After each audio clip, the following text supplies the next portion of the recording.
कंकाल का रहस्य। चौरा गांव के खेतों में इन दिनों खुदाई का काम चल रहा था।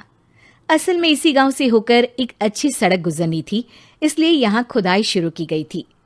अचानक एक दिन खुदाई करने वाली मशीन से कुछ टकराता है। बाद में जब खोजबीन की जाती है तो वहां से 2 कंकाल मिलते हैं। पुलिस गांव के लोगों से पूछताछ शुरू करती है। आप लोगों को क्या लगता है ये किसके कंकाल हो सकते हैं? अरे साहब, हमें क्या पता ये किसके कंकाल है, आप ही लोग पता लगाइए, हम लोग तो बहुत ज़्यादा डरे हुए हैं। हाँ, हमारी फॉरेंसिक टीम अभी आ रही है। ये बताओ कि इस गांव के रहने वाला कोई जोड़ा गायब तो नहीं ना? क्योंकि शुरुआती जांच में तो ये बात सामने आ रही है कि एक कंकाल किसी पुरुष का है तो एक किसी महिला का। साहब, हमें तो बहुत डर लग रहा है। ऐसे कंकाल मिलने का मतलब गांव के आसपास ही किसी की हत्या हुई है या फिर किसी को जलाकर मार डाला गया है। हाँ साहब, हम अपने परिवार को लेकर बहुत ही ज्यादा परेशान हैं। देखिए, आप लोगों की परेशानी हम समझ सकते हैं, लेकिन आप लोगों को पुलिस का सहयोग करना होगा, क्योंकि आपके सहयोग के बगैर हम ये पता नहीं लगा सकते हैं कि आखिर ये किसके कंकाल है और इनकी हत्या किसने की। ठीक है साहब, गांव के लोग आपका पूरा सहयोग करेंगे। हाँ साहब, पूरा सहयोग करेंगे। तो फिर ठीक है, हम अपनी जांच शुरू कर देते हैं। कुछ दिन बाद जांच रिपोर्ट आ जाती है। पता चलता है कि ये कंकाल करीब 20 साल पुराने हैं, यानी 20 साल पहले किसी जोड़े की हत्या कर शव को यहाँ पर दबा दिया गया था। इंस्पेक्टर राघव, ये बताओ कि 20 साल पहले की मर्डर मिस्ट्री क्या आप सुलझ सकती है? हाँ सर, क्यों नहीं, लेकिन अब सबूत और गवाह काफी मिट गए होंगे।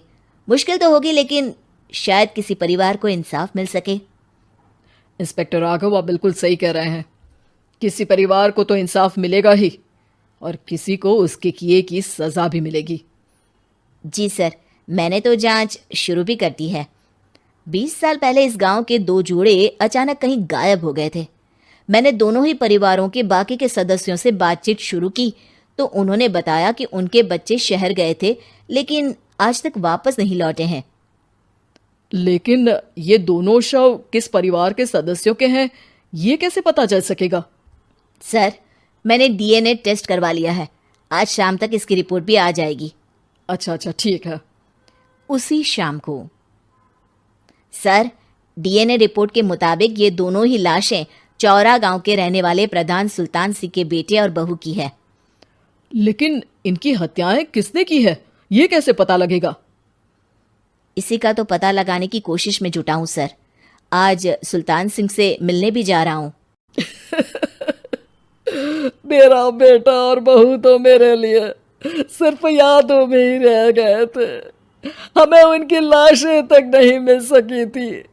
आज 20 साल बाद उनके कंकाल मिले हैं, मैं अब किसके लिए जीऊं?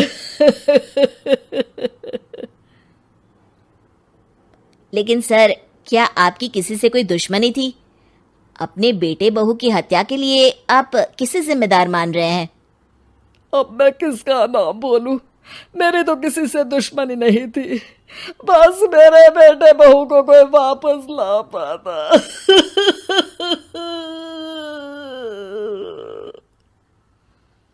इसके बाद सुल्तान सिंह फूट फूट कर रोना शुरू कर देते हैं। सर, अब आप इनका अंतिम संस्कार करवा सकते हैं। कम से कम इनका शरीर ना सही, इनका कंकाल तो आपको मिला है। लेकिन हाँ, अगर आपको कुछ भी याद आए तो जरूर बताइएगा। मेरी तो बेटा अब उम्र हो गई है, लेकिन मेरे बेटे और बहू के हत्यारों का जरूर पता लगाइएगा, क्योंकि जब तक हत्यारे पकड़े नहीं जाएंगे मेरा मन नहीं मानेगा। सर, हमारी पूरी कोशिश रहेगी हत्यारे को पकड़ने की। लेकिन एक बात बताइए, उस वक्त आपको किस पर शक गया था? उस वक्त मेरे एक ड्राइवर को पकड़ा गया था, लेकिन सबूतों के अभाव में उसे छोड़ दिया गया था। अच्छा, और ड्राइवर पर कैसे शक हुआ था? क्योंकि उस दिन ड्राइवर छुट्टी पर था। उस समय लेकिन लाश क्यों नहीं मिल सकी थी? उस वक्त पुलिस ने बहुत कोशिश की थी, लेकिन दोनों की डेड बॉडी नहीं मिल सकी थी। ठीक है, हमारी तफ्तीश चल रही है, मैं फिर आऊंगा। इसके बाद इंस्पेक्टर वहां से चला जाता है और सुल्तान सिंह अपने बेटे और बहू की याद में खो जाते हैं। कुछ दिन बाद सुल्तान सर, एक बात बताइए, जब आपके बेटे बहू की हत्या हुई थी, उसी के आसपास आपके ही गांव का रहने वाला एक और जोड़ा उसी वक्त गायब हो गया था ना?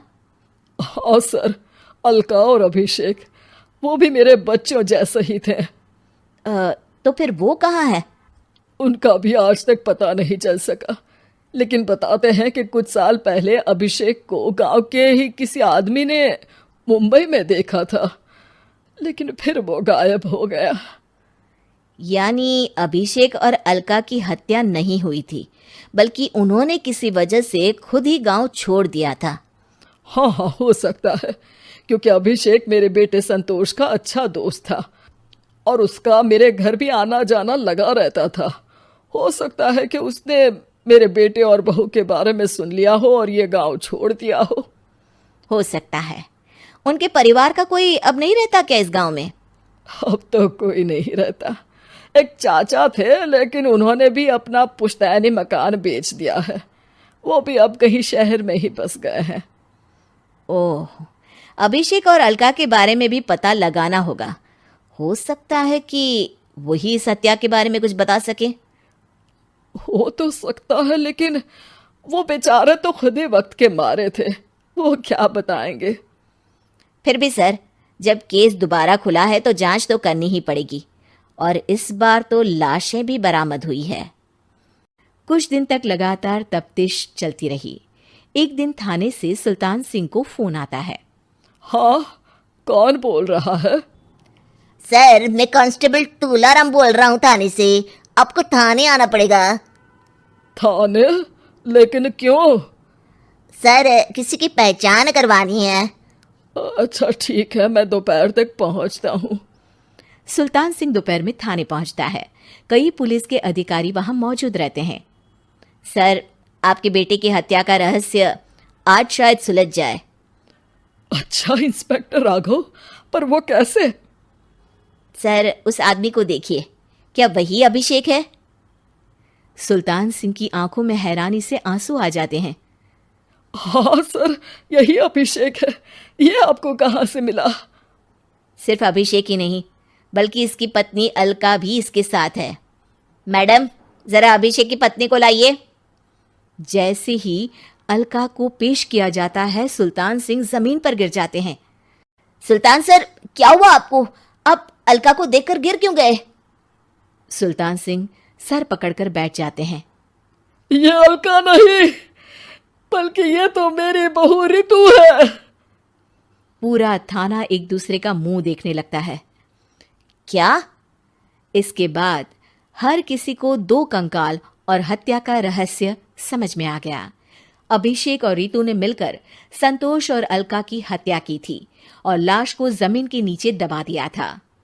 आज 20 साल बाद इस हत्या का रहस्य खुल सका था कि अवैध प्रेम संबंध में दो मासूमों की जान गई थी।